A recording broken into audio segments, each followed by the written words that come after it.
वचन अगर यहां से दिल में लेके नहीं जाओगे 3 घंटा बैठना वेस्ट है। हालेलुया। शांत रहना। वचन अगर तुम्हारे हृदय में घर नहीं बना रहा है, अंदर अगर नहीं जा रहा है, तुम यहां पे बैठ के सुन के मजा आ गया करके हालेलुया बोल के चले जाओगे, लेकिन 1 सप्ताह अगर ये वचन तुम्हारे अंदर जड़ नहीं पकड़ रहा है तो व्यर्थ है, बैठना व्यर्थ है। इसीलिए प्रार्थना करते हुए आना है कि प्रभु जो वचन बोला जाए वो मेरे हृदय के अंदर बैठे। इसीलिए यीशु मसीह ने उदाहरण दिया, एक बीज बोने वाला।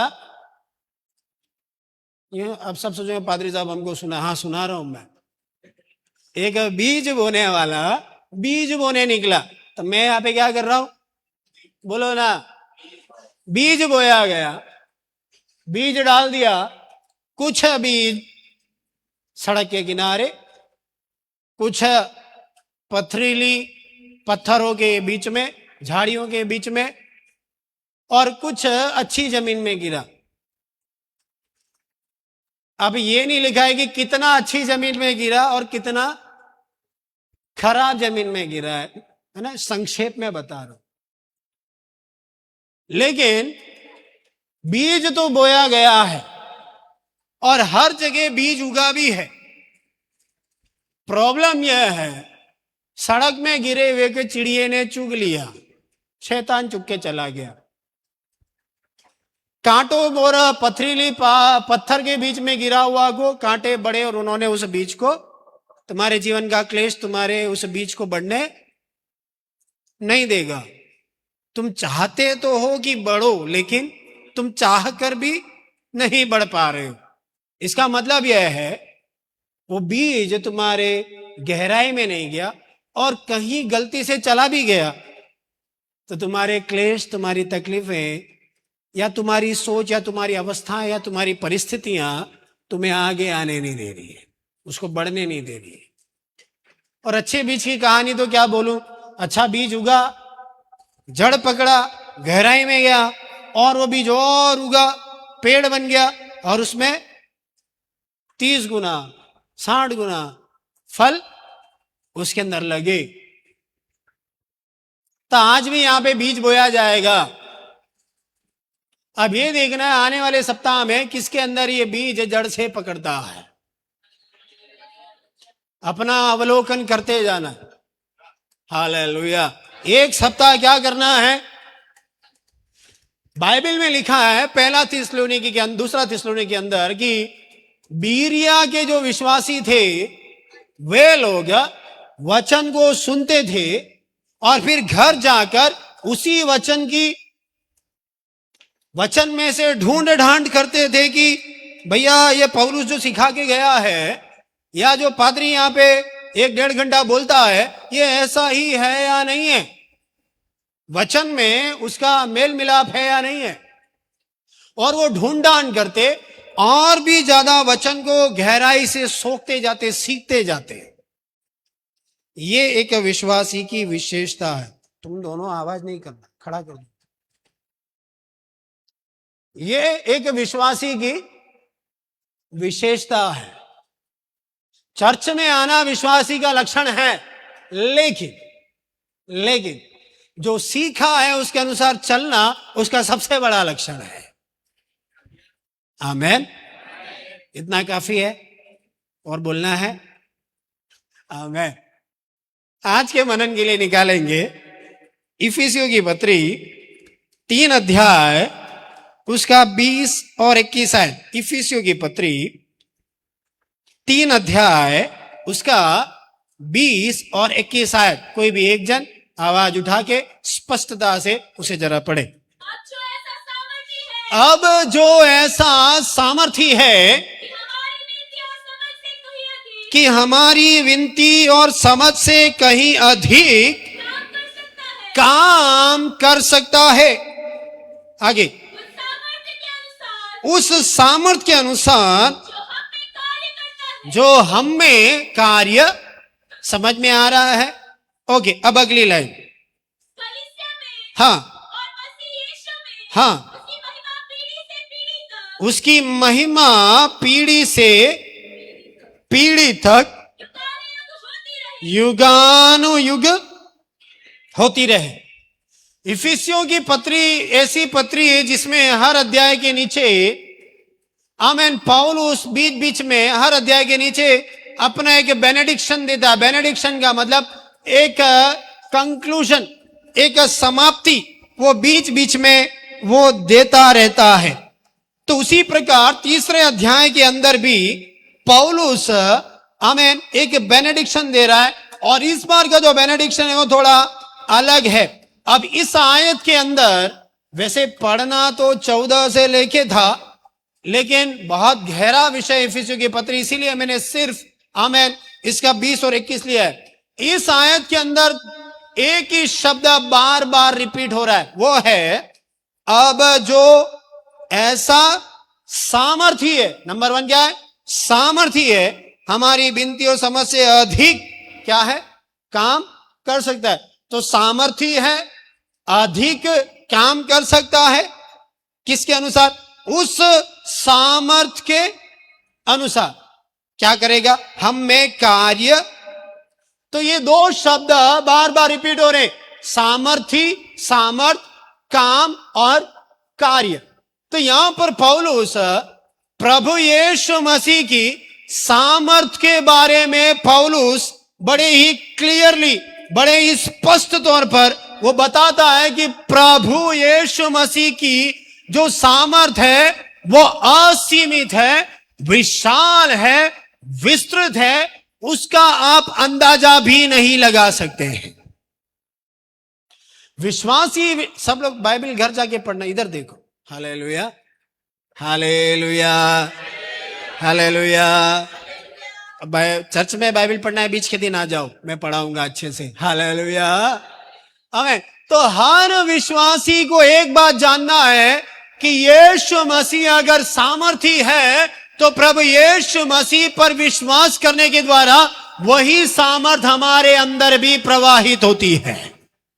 आमीन। अब यह जानना है कि प्रभु यीशु मसीह की सामर्थ आमीन किस प्रकार से आमीन प्रकट हुई। आमीन। प्रभु यीशु मसीह की सामर्थ इस प्रकार से प्रकट हुई पिता परमेश्वर का, कि परमेश्वर ने उसे मृतकों में से जीवित किया।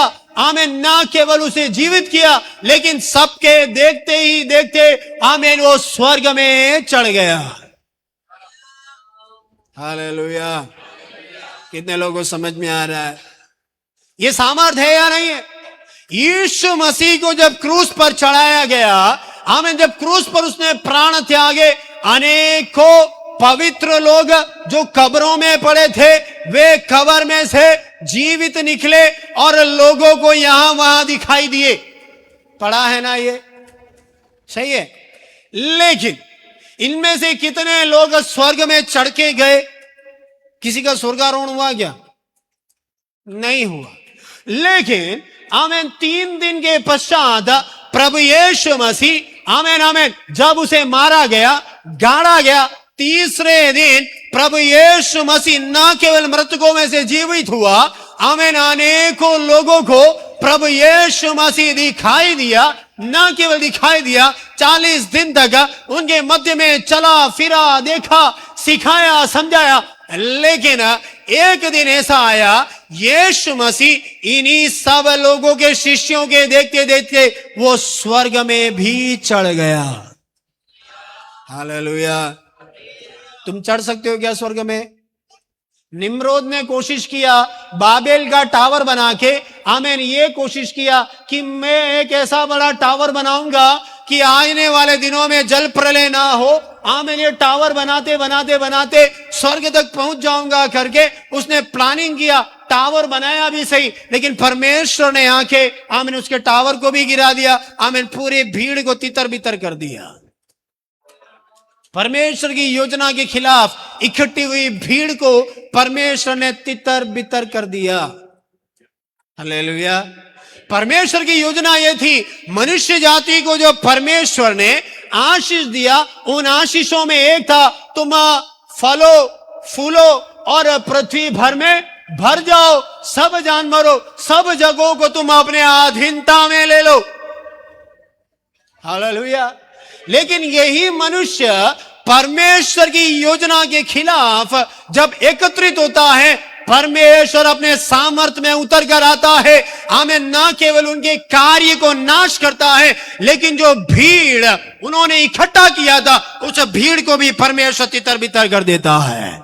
हालेलुया। इसलिए वचन में, आमीन, भजन में इस प्रकार लिखा है, यहोवा परमेश्वर उठे और उसके बैरी तितर बितर हो जाए। हालेलुया। आमीन। अगर तू परमेश्वर की योजना में है, तेरे खिलाफ उठने वाली हर आवाज, तेरे खिलाफ लगने वाली हर भीड़ को स्वर्ग का परमेश्वर तितर बितर करता है। हालेलुया। क्योंकि तू अपने लिए नहीं खड़ा, तू परमेश्वर की सामर्थ के लिए तू खड़ा है। आमीन। यीशु मसीह को अगर प्रभु ने, पिता परमेश्वर ने मृतकों में से जीवित किया, उसके पीछे के कारण है, प्रभु यीशु मसीह अपने लिए नहीं खड़े थे, प्रभु यीशु मसीह परमेश्वर की योजनाओं को पूरा करने के लिए खड़े थे। हालेलुया। आमीन, आमीन, आमीन। जिस रीति से, आमीन, वो धरती में आया, उसी रीति से वो स्वर्ग में नहीं गया। स्वर्ग में जाने का तरीका अलग था। परमेश्वर ने सबके देखते देखते उसको एक आरोहण दिया, उसको स्वर्ग की ओर आमंत्रित करके उसे उठा लिया। भेजने वाला अगर मैं हूं, तो तुझे उठाने वाला भी मैं हूं। Hallelujah, hallelujah. सबके सामने, आमीन, आज तक गवाही है। समझने के लिए पढ़ेंगे इफिसियों की पत्री पहला अध्याय, उसका 19 से लेके 23 आयत पढ़ना है, लेकिन 19वीं आयत को जरा पढ़ लें। और उसकी सामर्थ्य हम में जो विश्वास करते हैं कितनी महान है, उसकी शक्ति के प्रभाव के उस कार्य के अनुसार। समझना, उसकी शक्ति के प्रभाव के उस कार्य के अनुसार। किसकी शक्ति? परमेश्वर की शक्ति। और उसका प्रभाव कैसे दिखता है? उसके कार्यों में परमेश्वर की सामर्थ और उसका प्रभाव दिखता है। मेरे में ताकत है, ताकत है, ताकत है बोलने से मैं ताकतवर नहीं बन जाता। हालेलुया। सब लोग इधर देखो, बहुत अच्छा अध्याय, घर जाके पढ़ना। तुम्हारे अंदर ताकत है, ताकत है बोलने से तुम ताकतवर भी नहीं बन जाते हो। जब तक उसको आप प्रयोग में ना लाएं, या जब तक उसको प्रयोग किया, किसी ने देखा, आमीन, तब जाके ये बोला जाएगा कि यह आदमी सामर्थी है। सही है? बोलो ना।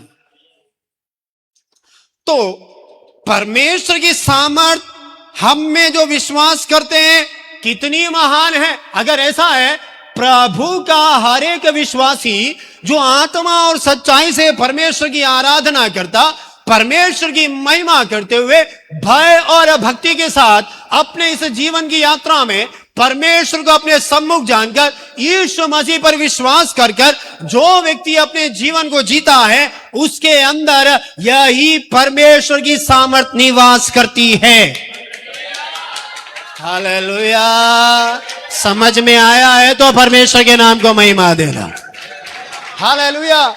हर एक व्यक्ति के अंदर परमेश्वर की सामर्थ है। जिस दिन तूने विश्वास किया, प्रभु की सामर्थ तेरे अंदर प्रकट हो गई है। हालेलुया। कैसे? सबसे पहले तेरे अंदर से पाप के प्रभाव को, पाप की प्रवृत्तियों को परमेश्वर ने तेरे अंदर खत्म किया है।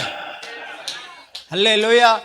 दुनिया की कोई ताकत तेरे अंदर के पाप को खत्म नहीं कर सकती। तू अगर खुद चाहे तो भी खत्म नहीं हो सकता, लेकिन पाप को खत्म करने वाला कौन है? आमीन। स्वर्ग में विराजमान सर्वशक्तिमान परमेश्वर, उसके एकलौते बेटे प्रभु यीशु मसीह पर विश्वास करने के द्वारा, आमीन, आमीन, हमारे जीवन के पापों के ऊपर हमें जय मिला हुआ है। इसीलिए जो प्रभु में विश्वास करके जीवन को जीता है, वो एक विजयी जीवन को जीता है। हालेलुया। अभी प्रभु ने सामर्थ कैसे प्रकट किया? अगली लाइन,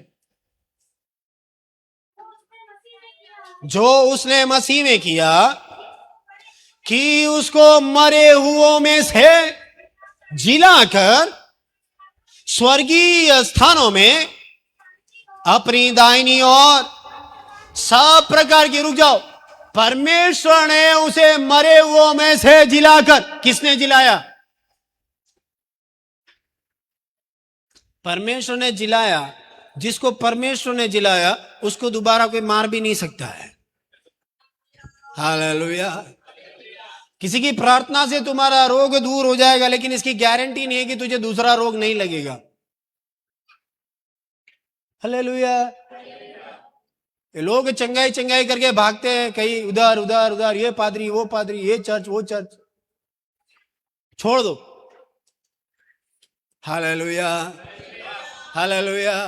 अरे वहां सामर्थ्य है, वहां पे भागेंगे, फिर वहां कम हो जाएगा, फिर इधर 3 साल इधर, 4 साल उधर, 5 साल उधर। नोमैडिक विश्वासी, भटकने वाला विश्वासी। पिछले संडे भी मैंने बोला था, घर का खाना कम अच्छा लगता है, होटल का ज्यादा टेस्टी लगता है। हालेलुया। लेकिन घर का खाना दिल से खा के देख, उसमें भी स्वाद है। कोई तो आमीन बोलो। Hallelujah hallelujah. तो यहां पे लिखा है उसने मरे हुए में से जिलाकर स्वर्गीय स्थानों में। कौन से स्थानों में? और हमें भी परमेश्वर ने किसके लिए बुलाया? धरती के स्थानों में बैठाने के लिए बुलाया?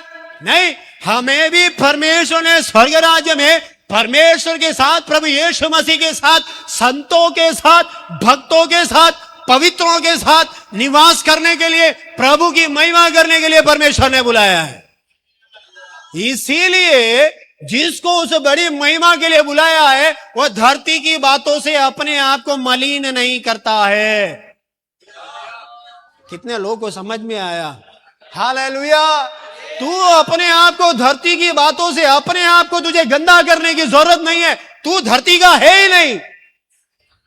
तुझे बुलाया गया है स्वर्ग राज्य के लिए। तेरी मीरास स्वर्ग राज्य में है। धरती में जो अनुग्रह मिला, आशीष मिला, प्रभु को धन्यवाद देकर अपनी जिंदगी को जीते रहो। लेकिन तेरा अल्टीमेट लक्ष्य, तेरा एक एक जगह, तेरा अंतिम निवास स्थान स्वर्ग राज्य है। Hallelujah hallelujah.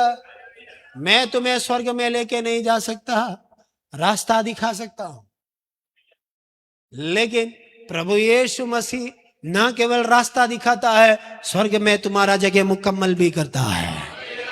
हालेलुया। अगर हम पुत्र हैं तो मीरास के भागी भी हैं। अगर हम पुत्र हैं तो हम वारिस भी हैं। तुम किसके पुत्र हो? तुम साक्षात परमेश्वर की आत्मा के द्वारा, प्रभु यीशु मसीह के द्वारा पाप के दासत्व में से, शैतान के बंधनों में से छुड़ाकर परमेश्वर की संतान बनने का अधिकार पाए हुए, यूं बोला जाए, बनाए गए लोग हो। आमीन। इसीलिए हमारी मीरास और हमारी विरासत प्रभु यीशु मसीह में स्वर्ग राज्य के अंदर सुरक्षित है। हालेलुया। ध्यान से सुनना, नहीं तो समझ में नहीं आएगा। हालेलुया। तो जिलाकर स्वर्गीय स्थानों में अपनी दाहिनी ओर। अब उसकी 21वीं आयत। सब प्रकार की प्रधानता और अधिकार और सामर्थ और प्रभुता के और हर एक नाम के ऊपर, हाँ, पर आने वाले लोक में भी लिया जाएगा, बैठाया। हाँ पढ़ो। और सब कुछ उसके पांवों तले कर दिया और उसे सब वस्तुओं के ऊपर शिरोमणि बनाकर कलीसिया को दे दिया। आखिरी भी पढ़ लो।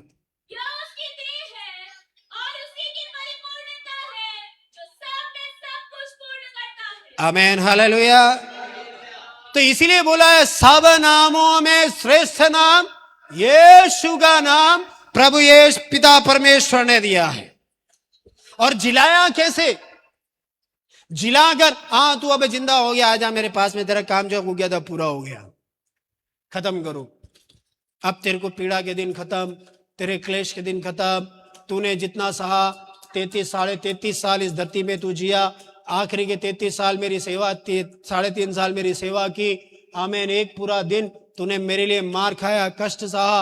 आमीन। उससे पहले तेरी सेवा के दौरान तूने सारा आमेन सदूकियों का, फरीसियों का, महायाजकों का, इनका सबका निंदा भी तूने सह लिया। हो गया, तू आजा मेरे पास में करके प्रभु ने बुला नहीं लिया ऐसे ही।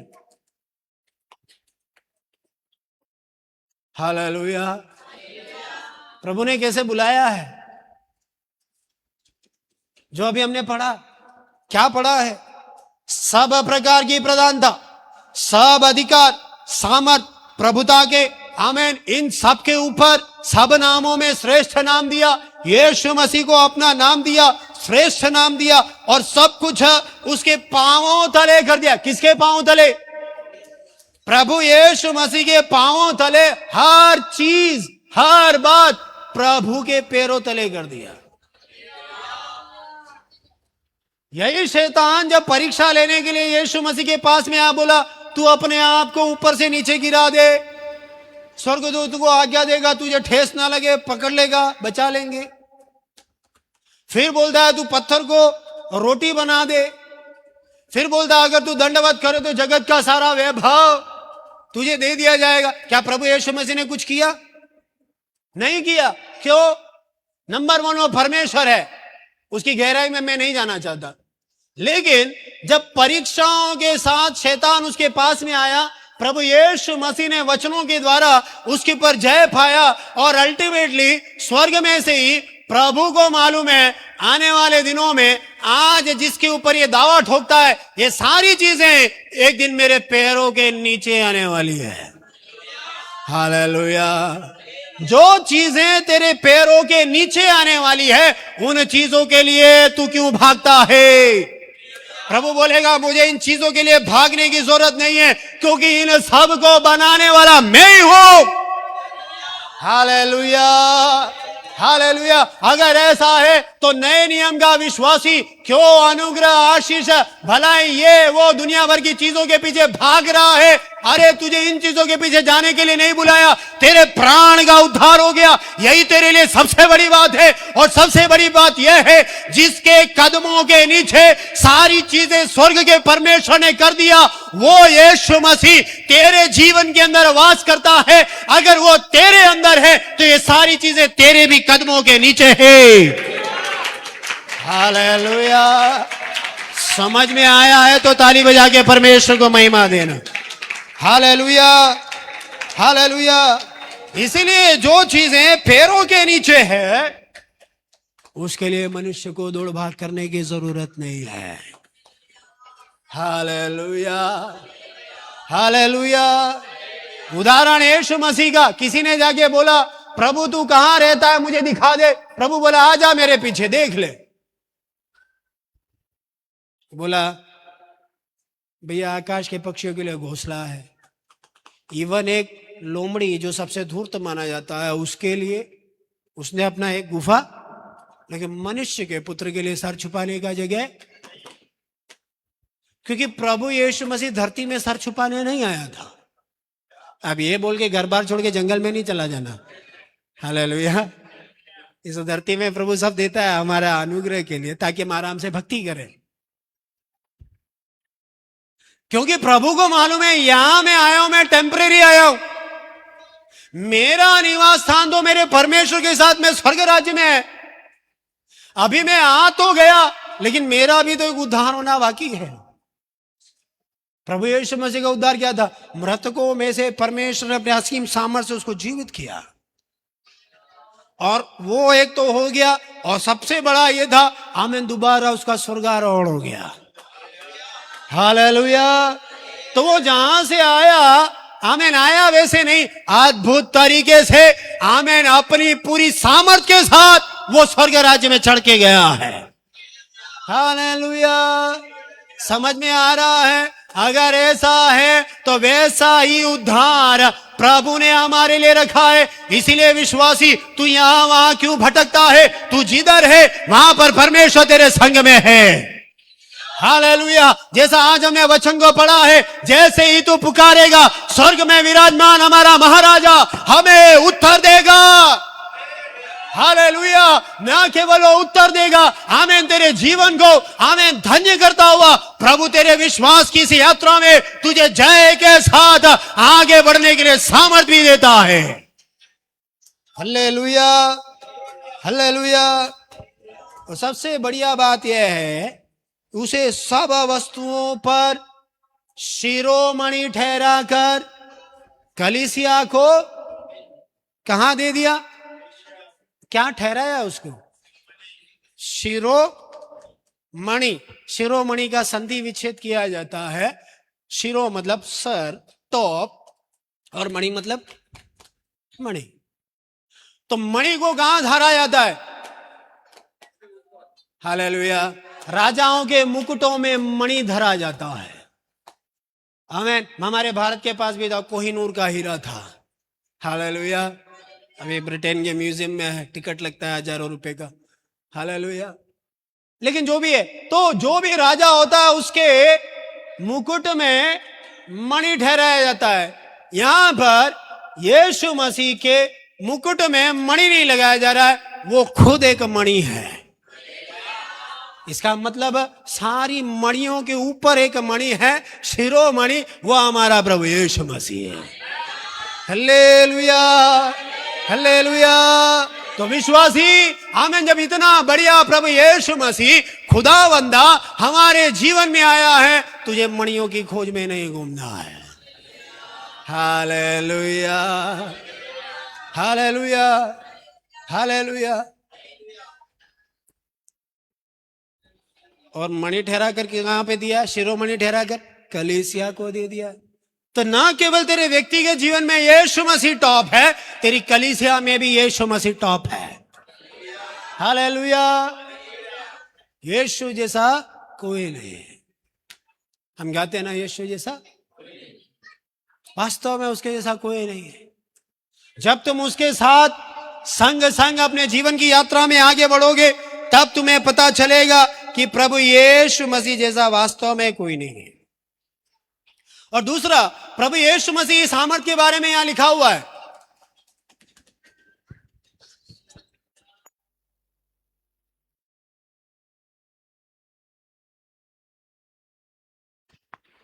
हालेलुया, हालेलुया, हालेलुया, आमीन। तीसरा, एक और चीज में सामर्थ प्रकट हुई है। सामर्थ्य प्रकट हुई है अन्य जातियों और आमीन यहूदियों के बीच में जो विभेद था, उसे भी प्रभु यीशु मसीह ने अपनी सामर्थ के द्वारा उसे खत्म किया है। विश्वास में आने के बाद भी कई बार बोलते हैं,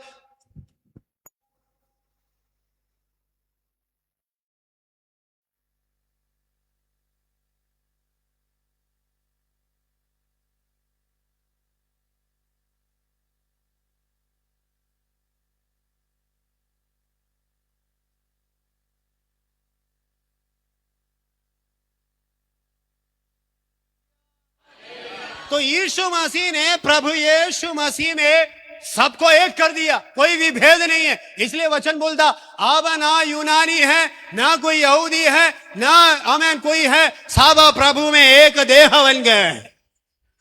हालेलुया।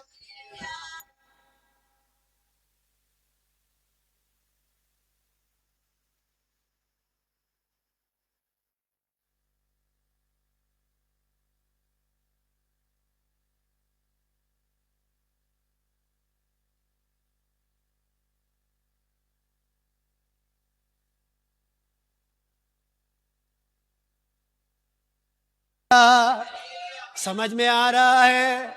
आमीन। इसने सभी को परमेश्वर की सामर्थ में आमीन ना केवल उनको इकट्ठा किया, लेकिन जो मानव जाति पाप के द्वारा परमेश्वर से अलग हो गया था, उस मानव जाति को भी परमेश्वर से मेल मिलाप करा दिया है।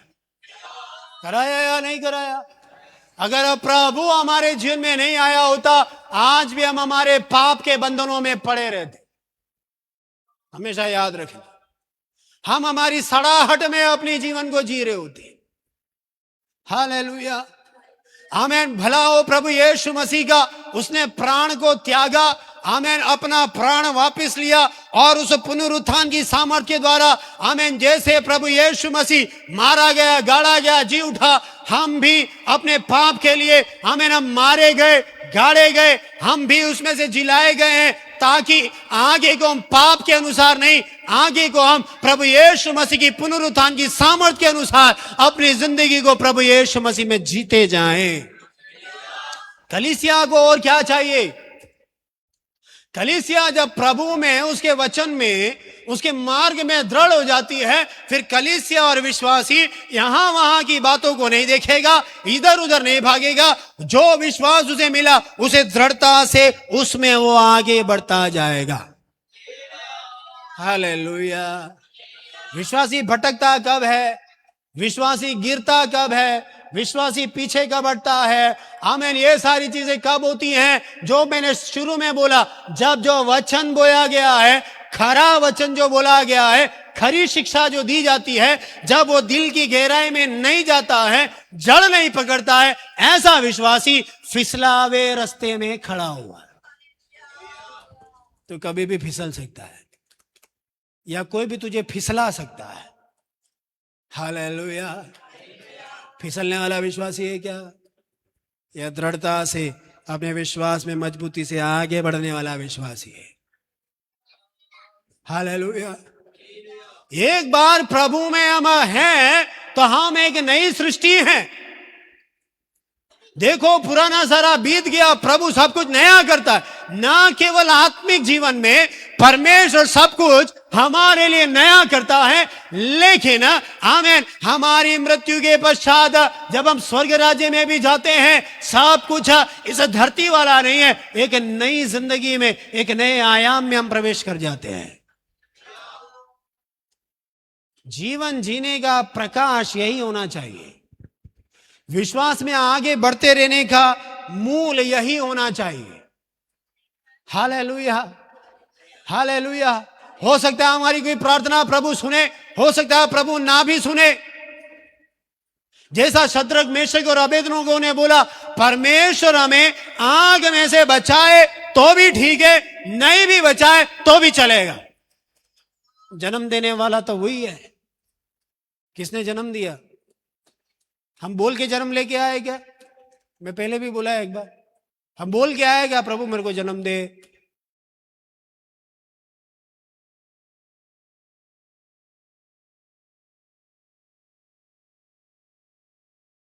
इस धरती में जन्म दिया है, ये एक सौभाग्य है।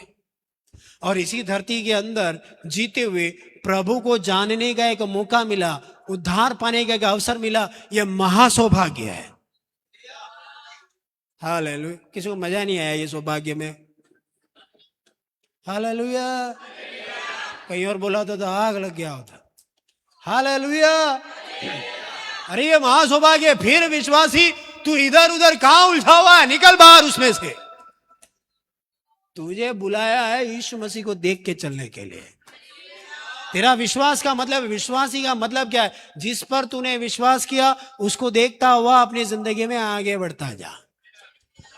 Hallelujah, hallelujah.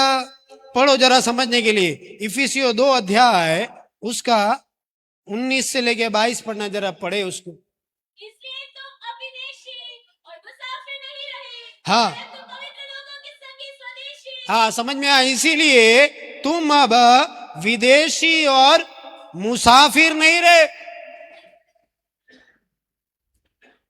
क्या नहीं रहे? तुम अभी मुसाफिर नहीं हो, तुम बाहर वाले भी नहीं हो। अभी तुम क्या बन गए? पढ़ो आगे। परंतु पवित्र लोगों के संगी स्वदेशी और परमेश्वर के घराने के हो गए। हाँ,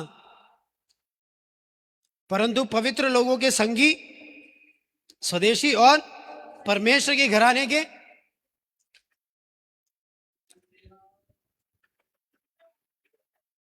हालेलुया।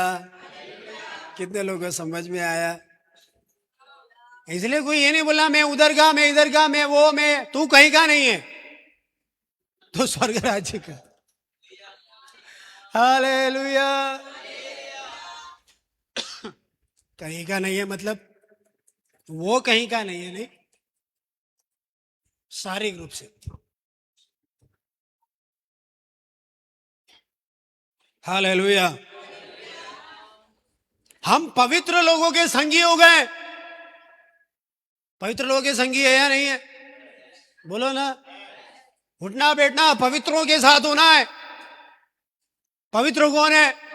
जिसने अपना पाप छोड़ दिया है। पाप वाले के साथ बैठना नहीं है, तू भी पाप सीखेगा।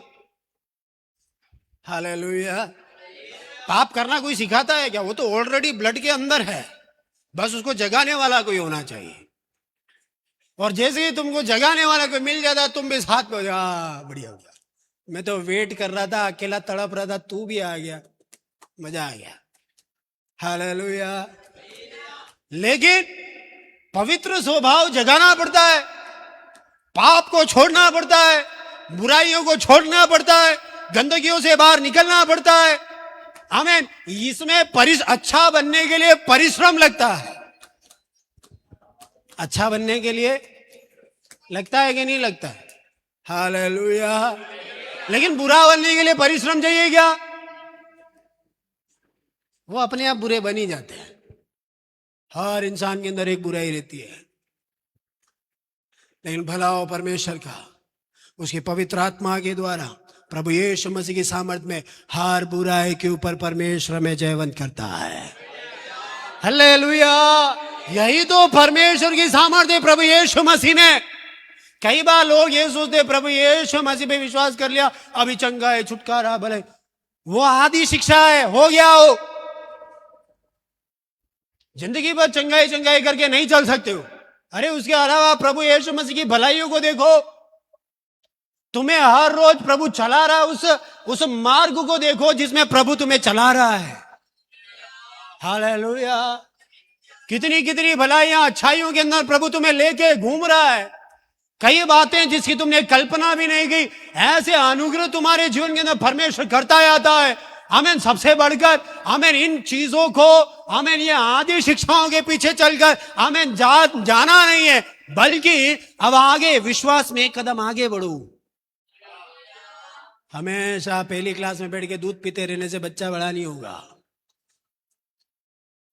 इसलिए पतरस बोलता है समय के अनुसार, तुम्हारे विश्वास के अनुसार, जो ज्ञान तुम्हें मिला है उसके अनुसार। आमीन। थोड़ा और मैं एक्सप्लेन करके बोलूं, तुम्हें जो शिक्षा मिली है, तुम्हारी जो समझ है, तुम्हारे विश्वास के पुराने होने के अनुसार, तुम में से कई लोग अभी शिक्षा देने के लायक हो गए थे, लेकिन अभी भी दूध पीते बच्चों के समान हो।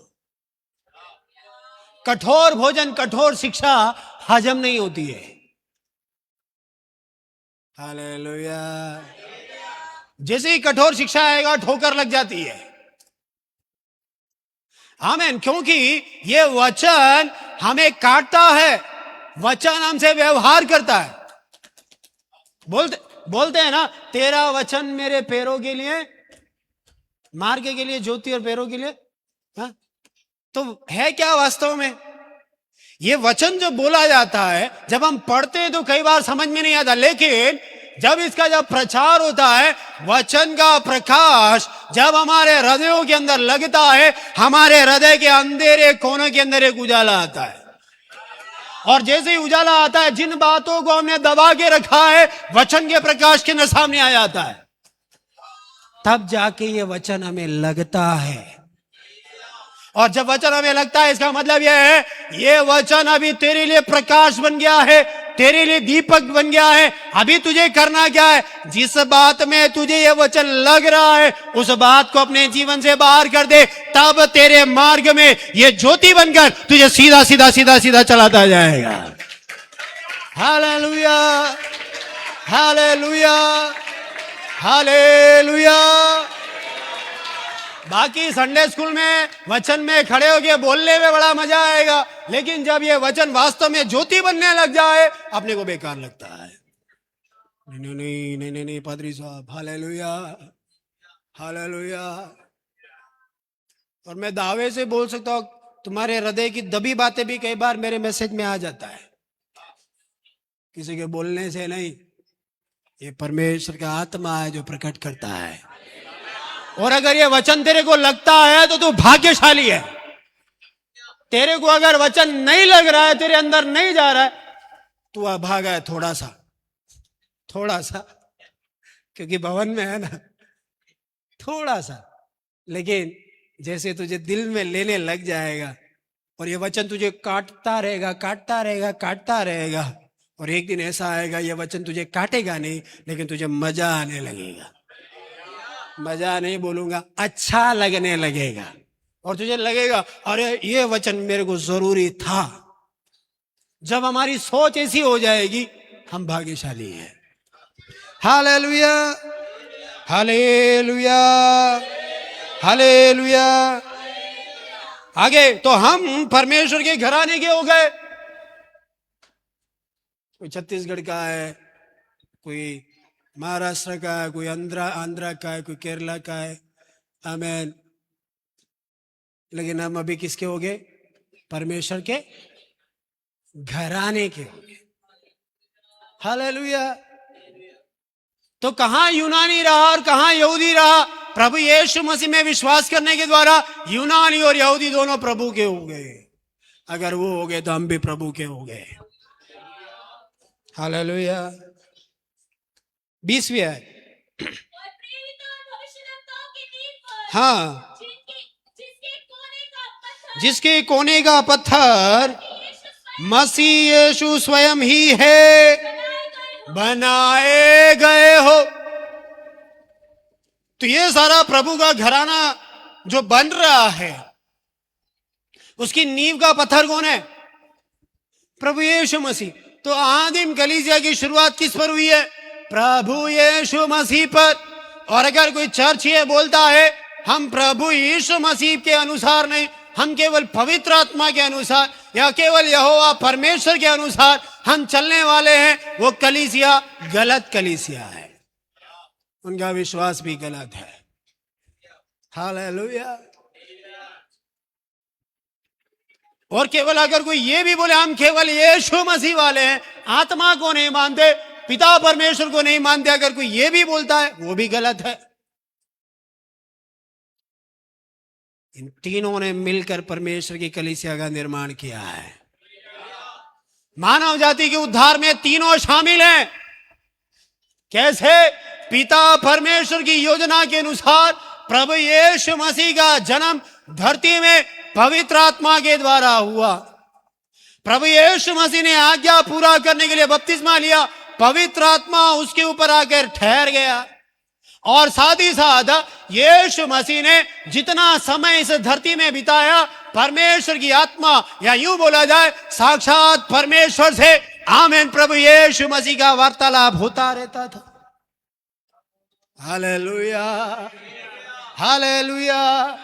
तो इन तीनों ने मिलकर आमीन कलीसिया का निर्माण किया। हालेलुया। तो कोने का पत्थर कौन है? प्रभु यीशु मसीह। आमीन, आमीन, आमीन। उसकी 22वीं आयत, जिसमें तुम भी आत्मा के द्वारा परमेश्वर का निवास स्थान होने के लिए एक साथ बनाए जाते हो। Hallelujah, hallelujah. तो ये जो आयत हमने पढ़ा है, अब जो ऐसा सामर्थ्य है, तो ये सामर्थ्य का काम कौन कर रहा है?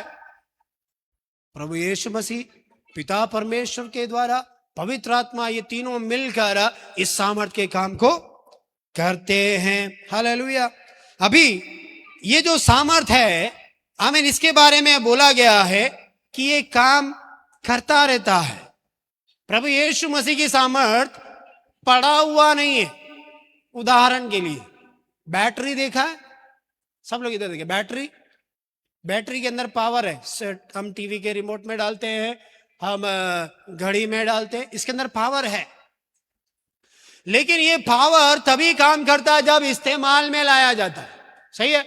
बटन दबाओ तो वो चलेगा, वो उसके अंदर का पावर है। लेकिन ये जो सामर्थ्य है, इसे बोला गया है, ग्रीक शब्द में बोला जाए डुनामिस बोला गया। क्या बोला गया है? सब लोग बोले डुनामिस। ठीक है। और इफिसियों 3:7 के अनुसार, 7वीं आयत को पढ़े। मैं परमेश्वर के अनुग्रह के उस दान के अनुसार, जो उसकी सामर्थ्य के प्रभाव के अनुसार, इसको बोला गया है वर्किंग, है ना? या इस शब्द का मतलब है एनर्जिया। जो काम करता रहता है, एनर्जी नहीं है, एनर्जी है, काम करता रहता है। मैं ज्यादा आपको शब्दों के इसमें ज्यादा मैं लेके नहीं जाऊंगा। तो कुल मिलाकर बैटरी के अंदर पावर डाला जाता है, पावर को स्टोर किया जाता है, उस पावर का एक ड्यूरेशन है। आमेन। उस ड्यूरेशन मतलब समयावधि है, 1 महीना चलेगा, 2 महीना चलेगा, आपके इस्तेमाल करने के अनुसार आमेन वो बैटरी काम करेगा। लेकिन प्रभु यीशु मसीह के द्वारा जो सामर्थ हमारे अंदर डाला गया है, आमेन, समय के अनुसार, परिस्थिति के अनुसार, इस्तेमाल करने के अनुसार, आमेन, वैसा नहीं है या हमने थोड़ा प्रार्थना कर लिया, हमारा पावर खत्म हो गया, हमें या भी संडे आ गए, हम पावरफुल हो गए, बाकी के 6 दिन हम एकदम हमारा पावर ड्रेन होके जा रहा है। ऐसा नहीं है, ऐसा नहीं है। ये सामर्थ हर समय तुम्हारे अंदर कार्य करता रहता है। हालेलुया। सोते जागते तुम्हारे अंदर कार्य करने वाला परमेश्वर का आत्मा का सामर्थ है। तुम्हारे आने जाने में, आमीन, तुम्हारे अंदर कार्य करने वाला परमेश्वर का सामर्थ है। वो यीशु मसीह की सामर्थ 24 घंटे हमारे अंदर हर समय कार्यरत रहता है। हालेलुया। इसीलिए तो तुम्हारे हृदय के अंदर अगर एक गलत विचार आता है, तुरंत पवित्र आत्मा आकर उस गलत विचार को काट के दूर करता है। Hallelujah, hallelujah. तुम्हारे कदम अगर भटकने लगे, तुरंत परमेश्वर का पवित्र आत्मा तुमसे बात करता है, तुम्हारे कदमों को भटकने से वो आत्मा रोकता है। सामर्थ काम कर रहा है। अगर तू प्रभु में बना हुआ है, अगर तू पवित्रता का जीवन जी रहा है, अगर तू अलगता का जीवन जी रहा है, परमेश्वर के भय में और भक्ति में अगर तू अपनी जिंदगी को जी रहा है, ये सामर्थ 24 घंटे तेरे अंदर एक्टिव है। हालेलुया। इसको एक्टिव बनाए रखने के लिए तुझे हमेशा आत्मिकता के अंदर बने रहना है। और शैतान का टारगेट तेरे अंदर का ये जो सामर्थ्य है उस पर है। Hallelujah, hallelujah. कितने लोगों को समझ में आ रहा है? तेरे अंदर ये ताकत परमेश्वर ने डाला है, इसको कैसे भी करके कम करना है। जब तू प्रार्थना नहीं करेगा, अगर तू वचन को नहीं पढ़ेगा, अगर तू संगतियों में नहीं रहेगा, दिल की गहराई से प्रार्थना का मतलब जेन्युइन प्रार्थना बोल रहा हूं मैं, रूटीन वाला काम चलाओ प्रार्थना नहीं बोलता। जेन्युइन प्रार्थना, तेरा जेन्युइन उपवास दिल की गहराई से किया जाने वाला, तेरा वचन का ध्यान, तेरी संगति जो गहराई से तू करता है, ये सारी चीजें तेरे अंदर परमेश्वर ने जो सामर्थ को डाला है, इसे बराबर बना के रखता है। तू एक पावर हाउस बनता जाता है। Hallelujah, hallelujah. लेकिन जैसे इन चीजों में कमी आती है, गिरावट आती जाती है, आमीन, पावर तेरे अंदर से नहीं जा रहा है, इसको इस्तेमाल में लाने की तेरी क्षमताएं कम होती जाती है। समझ में आ रहा है? इसको कोई लेके जाओ, ये सारे बच्चे बड़ा डिस्टर्ब कर रहे हैं। हालेलुया, आमीन। तेरे अंदर उस सामर्थ्य को इस्तेमाल कर, इधर देखो, इस्तेमाल करने की क्षमता क्या होती जा रही है? कम हो रही है। तेरे अंदर ये क्षमता कम क्यों हो रही है? सब लोग इधर देखें, क्यों हो रही है? क्योंकि कहीं ना कहीं तेरा विवेक, तेरा मन तेरे पे दोष लगाता है। हालेलुया। तब तू जैसा प्रेयर करना तू कर नहीं पाएगा, तो तू अपनी सामर्थ्य को इस्तेमाल में नहीं ला पाएगा। क्यों? क्योंकि तेरा विवेक तुझे दोष दे रहा है। तुझे अपने कार्य याद आने लगते हैं, सही या गलत। क्यों? और जैसे ही आएगा, तू अपने आप को ऐसा पाएगा कि मैं परमेश्वर के सामने खड़े होने के लायक नहीं हूं। तुम्हारा विवेक, क्योंकि विवेक तुम्हें दोष दे रहा है, और एक दोषी मन परमेश्वर की सामर्थ्य को बराबर काम में नहीं ला सकता है। समझ में आ रहा है? क्या पता ऊपर ऊपर से तो नहीं जा रहा है, थोड़ा गहराई से जा रहे। Hallelujah, hallelujah. अगर समझ में आ गया तो जीवन धन्य है। और अगर हमारा विवेक हमें दोष नहीं देता, अगर हमारा मन हमें दोष नहीं देता, तो जैसा पहला यूहन्ना में लिखा हुआ है, हमें परमेश्वर के सामने खड़े रहने का हियाव होता है। हियाव क्यों नहीं है? क्योंकि अंदर कहीं ना कहीं दोष भरा पड़ा है। Hallelujah, hallelujah. तुम 4 दिन प्रार्थना नहीं करोगे, 5वें दिन प्रार्थना करने का मन नहीं करेगा।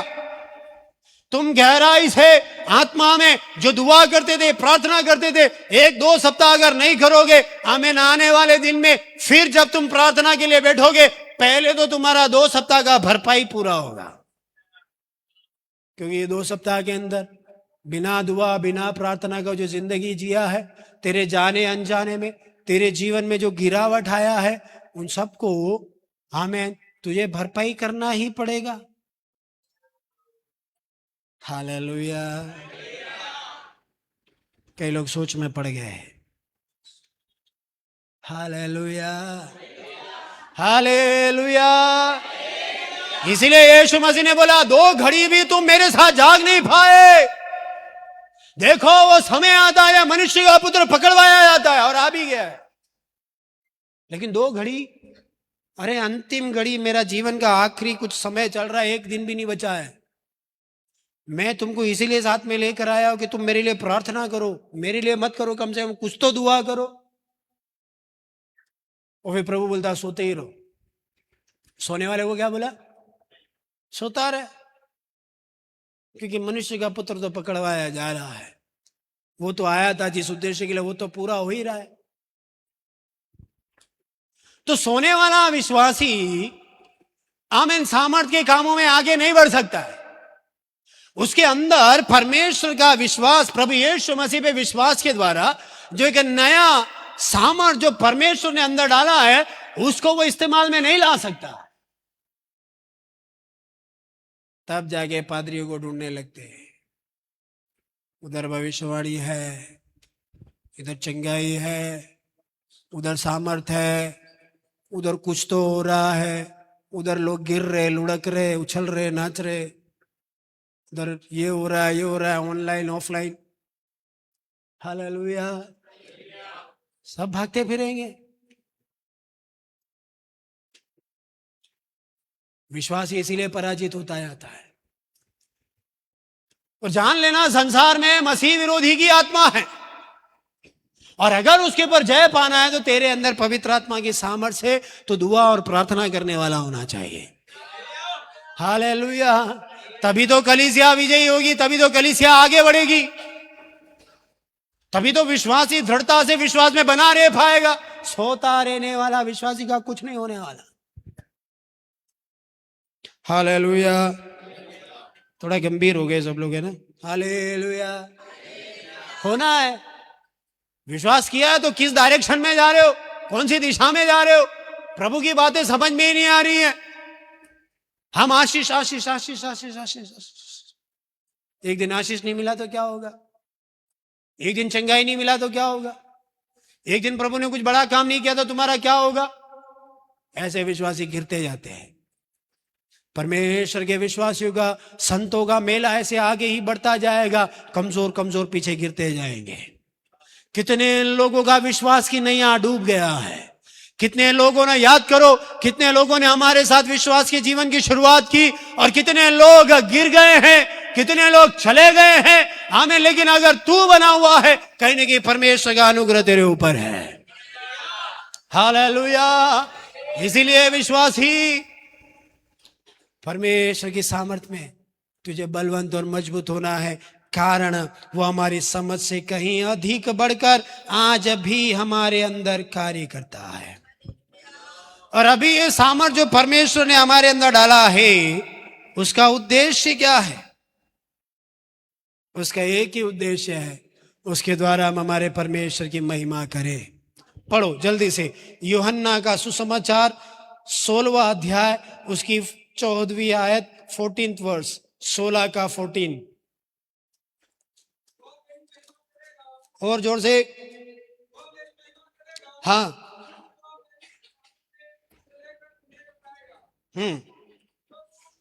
बस बस बस, 12 से जरा पढ़ो। मुझे तुमसे हाँ। और भी बहुत सी बातें कहनी है, मुझे तुमसे अभी और भी बातें कहनी है, परंतु अभी तुम उन्हें सह नहीं सकते। परंतु तुम अभी उन्हें सह नहीं सकते। कौन नहीं सह पाएगा? विश्वासी। प्रभु यीशु मसीह के साथ ये 12 चेले चल रहे, लेकिन प्रभु क्या बोल रहे? प्रभु क्या बोल रहे? मुझे तुमसे बहुत सी बातें कहनी है, परंतु तुम मुझे सह। अभी मैं ये बोलूं, मुझे अभी और भी प्रचार में कई सारी बातें बोलनी है, लेकिन तुम अभी परिपक्व हुए नहीं हो। कहने का मतलब यह है, हालेलुया, उसको बोलते हैं ठोस आहार। नहीं तो अपन अभी भी दलिया में ही जी रहे, दूध पी रहे, सिरेलैक। हालेलुया। बच्चा बड़ा हो के भी सिरेलैक ही पिएगा तो गड़बड़ी किसकी है? माँ बाप की कि बच्चे की है? कुछ तो बोलो। बच्चा बड़ा नहीं हुआ, डिफेक्टेड है। वैसे ही विश्वासी परमेश्वर के ज्ञान में, समझ में अगर नहीं बढ़ता है, कहीं तो कुछ डिफेक्ट है। हालेलुया, बोलो ना। अभी सब मैं नहीं बोलूंगा तो कौन बोलेगा? हालेलुया। आगे, तुम उसे सह नहीं सकते, लेकिन 13वीं आयत, परंतु जब वह अर्थात सत्य का आत्मा आएगा, तब तुम्हें सब सत्य का मार्ग बताएगा। तो तुम्हें सत्य का मार्ग जानना है तो सत्य का आत्मा आना है। तो सत्य का आत्मा कौन है? सत्य का आत्मा परमेश्वर के द्वारा भेजा हुआ परमेश्वर का पवित्र आत्मा है। हालेलुया। इसीलिए अगर एक विश्वासी बराबर परमेश्वर के मार्ग में, सत्य में, अगर बराबर यीशु मसीह के पीछे चलना है, उस विश्वासी के अंदर परमेश्वर का आत्मा वास करना है। हालेलुया। तब सत्य का मार्ग बताएगा। आगे, क्योंकि वह अपनी ओर से न कहेगा, परंतु जो कुछ सुनेगा, जो कुछ सुनेगा वही कहेगा। कौन सुनेगा? सत्य का आत्मा अर्थात पवित्र आत्मा। ये क्या सुनेगा? जो कुछ सुनेगा। कहां से सुनेगा? परमेश्वर से सुनेगा। किसको बताएगा? जिसके अंदर है उसको बताएगा। हालेलुया। आगे, और आने वाली बातें तुम्हें बताएगा। किसे बताएगा? सारे लोग इधर देखो, किसे बताएगा? अरे कुछ तो बोलो। तुम्हें बताएगा। हाँ, मैं बताएगा। कौन बताएगा? बोलिए ना, कौन बताएगा? परमेश्वर का पवित्र आत्मा। वो कहां से आएगा? उस स्वर्ग में से। वो किसमें वास करेगा? तुम्हारे अंदर वास करेगा। तब भविष्यवाणी के लिए वहां क्यों भागते हो? हालेलुया। कौन सी बातें बताएगा? आने वाली बातें बताएगा।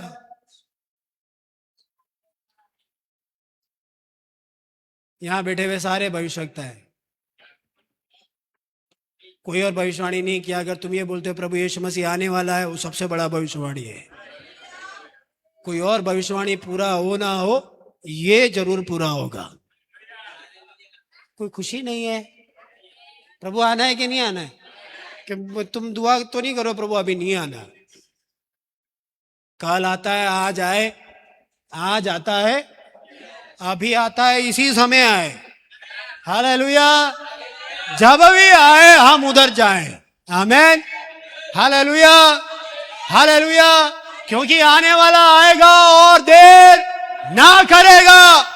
क्योंकि वो कब आता है किसी को नहीं मालूम, खुद उसको नहीं मालूम। लेकिन जैसे चोर आता है, वैसे प्रभु यीशु मसीह का आगमन भी होगा,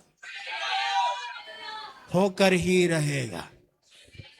तो सत्य का आत्मा आएगा, वह तुम्हें सब सत्य का मार्ग बताएगा। क्योंकि वह अपनी ओर से न कहेगा, परंतु जो कुछ सुनेगा वही कहेगा, और आने वाली बातें तुम्हें बताएगा। अब 14वीं आयत में लिखा है, वह मेरी महिमा करेगा, क्योंकि वह मेरी बातों में से लेके तुम्हें बताएगा। कौन महिमा करेगा? पवित्र आत्मा हमारे अंदर रहकर किसकी महिमा करता है? परमेश्वर की महिमा, क्योंकि हमें मानुषिक रूप से हमारी बुद्धि के द्वारा सही तरीके से परमेश्वर को महिमा देना नहीं आता। इसीलिए ये पवित्र आत्मा हमारे अंदर वास करके हमारी गंदगियों को दूर कर कर, अशुद्धताओं को दूर कर कर, हमारे मन, प्राण, आत्मा, मस्तिष्क, विचार, हमारा शरीर, हमारा जीवन को परम और पवित्र बनाकर परमेश्वर की महिमा करने के लिए हमारे साथ मिलकर परमेश्वर को महिमा देता है। हालेलुया। तो कुल मिला के ये परमेश्वर को अगर महिमा देना है तो तेरे अंदर परमेश्वर का पवित्र आत्मा भी होना है। हालेलुया। क्योंकि वह मेरी बातों में से लेके तुम्हें बताएगा। किस में से लेके? यीशु मसीह ने जो बोला है उन बातों को लेकर तुम्हें बताएगा। अर्थात आज यहां पर जो प्रचार हो रहा है ये मेरा प्रचार नहीं है, बुद्धि का प्रचार नहीं है, दुनिया की किसी बात का प्रचार नहीं है। प्रचार कहां से हो रहा है? प्रभु यीशु मसीह की बातों का प्रचार हो रहा है। मेरी बुद्धि से मैं 1 घंटा नहीं बोल सकता, लेकिन परमेश्वर की आत्मा की सामर्थ्य से अगर हम खड़े होते हैं, परमेश्वर का आत्मा उसकी बातों में से लेकर हमें बताता है। हालेलुया, हालेलुया, आमेन, आमेन। घर में अकेले बैठ के प्रचार करो, कितना प्रचार करोगे? 10 मिनट में बातें खत्म हो जाएंगी। हालेलुया। और अगर 1 घंटा बिना नॉन स्टॉप घर में बैठ के बोलोगे तो लोग सोचेंगे कुछ हो गया है। सुबह गया तो ठीक था, शाम को आया तो 1 घंटे से बड़बड़ किए जा रहा है। हालेलुया। सही है या गलत है? यहाँ पे मुद्दा कौन है? यीशु मसीह। विषय वस्तु कौन है? यीशु मसीह। किसके बारे में विस्तार किया जा रहा है? यीशु मसीह के बारे में, उसकी सामर्थ के बारे में, उसका वर्णन किया जा रहा है। कौन वर्णन कर रहा है? प्रभु का आत्मा वर्णन कर रहा है। किसके सामने वर्णन कर रहा है? प्रभु का आत्मा पाए हुए, उसके लहू के द्वारा धोए गए, पवित्र किए गए परमेश्वर के विश्वासियों को दृढ़ और मजबूत होने के लिए यह परमेश्वर का आत्मा हमसे बात करता है। हालेलुया। और ये बातचीत प्रभु के करीब हमें लेके आती है। आमीन। ताली बजा के परमेश्वर के नाम को महिमा दे। Hallelujah, hallelujah, hallelujah.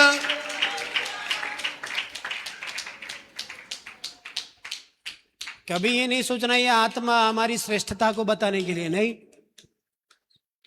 ये आत्मा हमारी कलीसिया को, हमारी कलीसिया बहुत अच्छी है बोलने के लिए भी नहीं है। सब कुछ कुल मिलाकर परमेश्वर के नाम की महिमा के लिए है। तो इस आत्मा के द्वारा हम क्या करते हैं? परमेश्वर के नाम को। इसलिए मैं हमेशा बोलता हूं खड़े होके, कभी पादरी के बारे में, किसी के बारे में नहीं बोलना। जो भी महिमा देना है किसको देना है? परमेश्वर को। कोई पादरी, कोई व्यक्ति, कोई भविष्यवक्ता तुम्हारा उद्धार नहीं कर सकता है। अगर कोई कुछ कर सकता है तो परमेश्वर का आत्मा है। हालेलुया, हालेलुया, हालेलुया, आमीन। इसीलिए परमेश्वर के कार्य जब लोगों के जीवन में होते, अपन यहाँ पे किसी को खड़ा करके मुंह में माइक देके बताओ आपको कैसा लग रहा था, अपन नहीं बोलते। Hallelujah, hallelujah. अगर तुम्हारे जीवन में अगर प्रभु ने कार्य किया है, आमीन, तुम जहां रहते हो वहां बताओ। हालेलुया, आमीन। आखिरी में आमीन। इफिसियों 3:21 जरा पढ़ ले।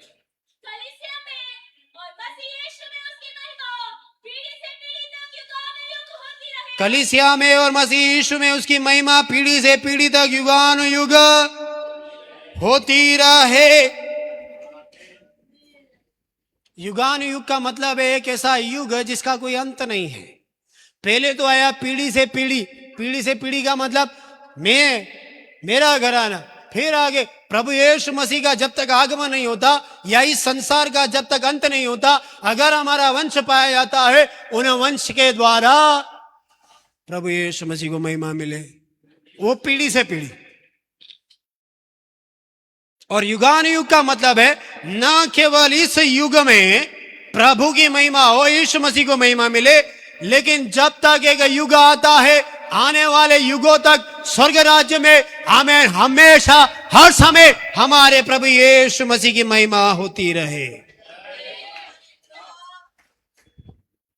तो ये क्या है महिमा करने वाली चीज? क्या? प्रभु यीशु मसीह की पुनरुत्थान की सामर्थ। अब 20वीं आयत को वापस से पढ़ेंगे। अब जो ऐसा सामर्थ्य है इसलिए अब जो ऐसा सामर्थ्य है कि हमारी विनती और समझ से कहीं अधिक काम, तो आपकी विनती और आपकी समझ से अधिक काम करने की क्षमता किसकी है? परमेश्वर के आत्मा की क्षमता। कई बार हम नहीं बोलते हैं, अरे मैंने सोचा भी नहीं था, उससे भी बढ़िया हो गया। मैंने सोचा भी नहीं था, मैंने कल्पना भी नहीं किया, उससे बढ़िया एक परमेश्वर ने कार्य किया। इसको बोलते हैं हमारी विनती और हमारी समझ के ऊपर परमेश्वर का आत्मा श्रेष्ठ कार्य करता है। और कैसे कार्य करता है? सामर्थी है, उस सामर्थ के अनुसार जो हम में, तो न केवल हमारे अंदर कार्य करता है, समझना, सब लोग इधर देखें, न केवल ये प्रभु यीशु मसीह का सामर्थ हमारे अंदर कार्य करता है, लेकिन जिन कार्यों के अंदर हम हैं उसमें भी हमारी विनती और समझ से ऊपर अपने सामर्थ के अनुसार वो काम करता है। समझ में आया? तू अगर अंदर सामर्थी है तो तू बाहर के कामों में भी सामर्थी है। नहीं समझ में आया? हालेलुया। आत्मिक जीवन में अगर तू सामर्थी है तो जो भी कार्य करेगा आत्मा के सामर्थ्य के अनुसार ही करेगा। तो अगर ऑफिस में बैठा है, पवित्र आत्मा के कंट्रोल में तू बैठा है। अगर तुम टीचर हो, तुम पढ़ाई करवाते हो स्कूल में, वहां पर भी परमेश्वर का आत्मा तुम्हें कंट्रोल करता रहेगा। Hallelujah, hallelujah. अगर तुम कोई बिजनेस करते हो, कोई काम करते हो, कोई नौकरी करते हो, जिंदगी के किसी भी क्षेत्रों में कहीं भी तुम क्यों ना हो, अगर आत्मा के अनुसार चलाए चलते हो, यह आत्मा तुम्हें सामर्थ्य देता रहेगा। तो इस परमेश्वर की आत्मा की सामर्थ्य में जीना है या नहीं जीना है? बोलिए ना, जीना है या नहीं जीना है? हालेलुया। या इधर उधर की बातों में भटकते फिरोगे? हालेलुया। कलीसिया टू कलीसिया भागते फिरोगे? भविष्यवाणी करके भागोगे? पादरी करके भागोगे? नहीं, तू जहां है, जिधर है, परमेश्वर की सामर्थ तेरे संग और साथ में है। तेरे हर कार्य में परमेश्वर की सामर्थ प्रकट होती रहेगी। आमेन, आमेन। इन वचनों के द्वारा प्रभु हमें आशीष दे।